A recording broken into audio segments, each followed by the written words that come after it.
بسم اللہ الرحمن الرحیم۔ محمد بن ابراہیم مہدیار آبادی کا بیان ہے کہ امام حسن عسکری کی شہادت کے بعد میرے والد صاحب کے پاس کافی مال اموال تھے۔ کہا کہ ہم جاتے ہیں تاکہ امام غائب امام مہدی تک یہ مال پہنچائیں۔ میرے والد کشتی پر سوار ہوئے، درہم دنانیر بہت سارا مال پیسہ تھا۔ تو راستے میں میرے والد کو شدید درد ہوا، تو انہوں نے کہا مجھے واپس لے چلو، میں بچنے کی امید نہیں ہے۔ تو واپس آئے تو باپ انتقال کے قریب تھے، کہا کہ یہ مال خدا کا مال ہے، یہ امام تک پہنچانا۔ تو میرے والد کا انتقال ہو گیا تو میں پھر عراق کی طرف چل پڑا، امام زمانہ کی طرف یہ چل پڑے۔ دریائے فرات کے کنارے گھر لیا تو وہاں پر سرکار امام مہدی کا قاصد آیا کہ بتایا کہ تمہارے پاس جو اموال ہیں درہم دنانیر، میں اس کی جزئیت سے بھی واقف ہوں، کہاں سے۔ امام نے قاصد کے ذریعے سے سارے مال و متاع بیان کیے۔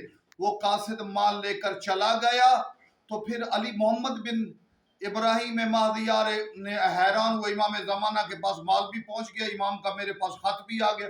کچھ دنوں کو بعد گئے تو کچھ بھی نہیں تھا، البتہ ایک خط پڑا تھا جس میں امام مہدی نے کہا محمد بن ابراہیم مہدیار تم اپنی والد کی جگہ پر ان کے قائم مقام ہو۔